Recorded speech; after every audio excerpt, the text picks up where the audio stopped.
Hi friends, எல்லோருக்கும் வணக்கம். எல்லோரும் எப்படி இருக்கீங்க? நல்லா இருக்கீங்களா? இன்றைக்கி அந்த கதையோட இடத்த போய் தான் பார்க்க போகிறோம். அதுக்கு முன்னாடி நீங்கள் செய்ய வேண்டிய விஷயம் என்ன அப்படின்னு கேட்டிங்கன்னா, மறக்காமல் நம்ம இந்த சேனலை சப்ஸ்கிரைப் பண்ணிக்கோங்க. கீழே இருக்க பெல் பட்டனையும் கிளிக் பண்ணுங்கள். அப்போ தான் நான் போடக்கூடிய வீடியோஸ் எல்லாமே உடனுக்குடனே நோட்டிஃபிகேஷன் வரும். ஸோ மறக்காமல் சேனலை சப்ஸ்கிரைப் பண்ணிவிட்டு வீடியோ பாருங்கள் ஃப்ரெண்ட்ஸ். வாங்க நம்ம கதைக்குள்ளே போகலாம். நீங்கள் ஒரு விஷயத்த என்கிட்ட சொல்கிறதுக்கோ இல்லை மற்ற விஷயங்களில் சரியாக இது பண்ணிக்கிறதுக்கோ எனக்கு நிறைய விஷயங்கள் புரிகிற மாதிரி இருக்குது அப்படிங்கிறது தான் எனக்கு ஒரு விஷயமா இருக்குது அப்படின்னோடனே, அதெல்லாம் உண்மை தான். நீங்கள் சொல்கிறது எல்லாமே எனக்கு புரியுது, புரியாமல் இல்லை. எந்த விதத்தில் யாருக்காகவும் நம்ம ஒரு சில விஷயங்களை நம்ம காரணத்தோடு சொல்கிறதுக்கான இதை நம்ம தான் பார்த்துக்கணும். உங்களுக்கு ஏன் இந்த விஷயத்தில் நான் சொல்கிறேன் அப்படின்னா, எதுக்குமே ஒரு லிமிட்டுங்கிறது இருக்குது. நம்மள எல்லாத்துக்கும் காரணம் சொல்லிட்டு, இல்லை மற்ற விஷயங்கள்ல நம்ம சரியில்லையோ, இல்லை அவங்க நம்மளுக்கு எதுவும் பண்ணலைன்னு நம்ம சொல்லிக்கிட்டு இருந்தோம்னா, அதுக்கான காரணத்தை நம்ம தான் இது பண்ணணுமே தவிர, நீங்கள் யாருக்கிட்டேயும் எந்த விஷயத்துக்காகவும் ஒரு சொல்லணுங்கிற அவசியம்லாம் கிடையாது. எல்லாருமே ஒரு ஒரு சூழ்நிலைகளில் ஒரு ஒரு இதை சமாளித்து தான் ஆகணும் அப்படிங்கிற ஒரு இதில் தான் இருக்கிறாங்க.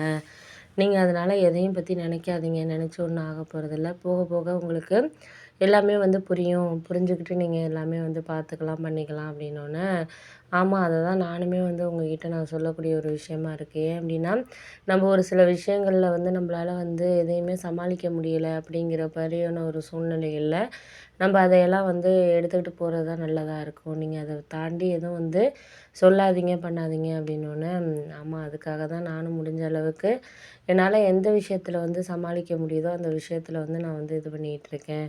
வேறு யாருக்கும் நம்ம காரணத்தையோ இல்லை அதுக்கு இதுக்குன்னு சொல்லிட்டு நம்ம சொல்ல வேண்டிய அவசியங்கிறது கிடையாது.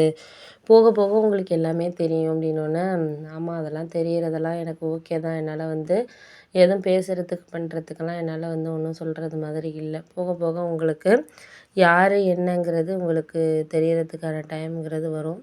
அது தெரிய வர்றப்போ நம்ம அதையெல்லாம் பார்த்து சமாளிச்சுக்கலாம், பண்ணிக்கலாம் அப்படின்னோடனே, ஆமாம், அதெல்லாம் உண்மை தான். நீங்கள் சொல்கிறதெல்லாம் எனக்கு புரியுது. ஆனால் அதுக்கு மேலே நம்ம யாருக்காகவும் எதுக்காகவும் வேறு வேறு விஷயங்கள ச சொல்லிக்கிறதுக்கான இதை நம்ம இல்லை அப்படிங்கிறது தான் என்னால் புரிஞ்சுக்கக்கூடிய ஒரு விஷயமா இருக்குது அப்படின்னோடனே, ஆமாம், அதெல்லாம் உண்மை தான். நீங்கள் சொல்கிறதெல்லாம் எனக்கு புரியாமல் இல்லை. இந்தந்த விதத்தில் இந்தந்த விஷயங்கள நம்மளால சரியாக புரிஞ்சுக்கிறதுக்கோ இல்லை மற்ற விஷயங்களில் என்னால் இது பண்ணிக்கிறதுக்கோ எனக்கு டைம் இல்லை அப்படிங்கிறது மாதிரி தெரிஞ்சிச்சுன்னா, அதுக்கான இதை நான் தான் இது பண்ண முடியும் அப்படின்னோடனே, ஆமாம், அதெல்லாம் கரெக்டு தான். எனக்கு இதுக்கு மேலே நீங்கள் எந்த ஒரு விஷயத்துலையும் எதுக்காகவும் எனக்கு சப்போர்ட் பண்ணிக்கிட்டு இருக்க வேண்டாம். சப்போர்ட் பண்ணி என்ன ஆக போகுது? ஒன்றும் ஆக போகிறதில்ல.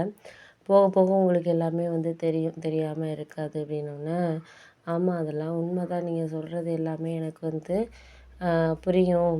ஆனால் அந்த நேரத்தில் அதெல்லாம் நம்மளுக்கான ஒரு விஷயமா மாறாமல் இருக்கிறப்போ, அதுக்காக நம்ம யாரையும் கவலைப்பட வேண்டிய அவசியங்கிறது இல்லை அப்படின்னோடனே, ஆமாம், அதெல்லாம் உண்மை தான். நீங்கள் அதை பற்றியெல்லாம் ஒன்றும் கவலைப்படாதீங்க. என்னால் முடிஞ்ச அளவுக்கு உங்களுக்கு நான் சொல்லக்கூடியது ஒரே ஒரு விஷயம் தான். எப்போதுமே யாரையுமே முழுமையாக நம்பக்கூடாது. முழுமையாக நம்புறதுனால ஒன்றும் ஆகிட போகிறதில்ல.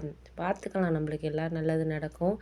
கண்டிப்பாக கடவுள் நம்மளுக்கு துணை இருப்பார் அப்படிங்கிற ஒரு நம்பிக்கையோடு நம்ம வாழ்க்கையை நம்ம தொடருவோம். அதுக்கிடையில் நம்மளுக்கு எந்த ஒரு பிரச்சனைகள் வந்தாலும், இல்லை எந்த ஒரு விஷயங்கள் நம்மளுக்கு சாதகமாக இல்லைனாலும், அதையெல்லாம் நம்ம கடந்து தான் அடுத்தடுத்த விஷயங்கள நோக்கி நம்ம போயிட்டுருக்கணுமே தவிர, இதுதான் அப்படின்னு சொல்லிட்டு நம்ம முடிவு பண்ணிடக்கூடாது. போக போக எல்லாம் சரியாகும் அப்படிங்கிற ஒரு நம்பிக்கையோட மட்டும் நம்ம வாழ்க்கையை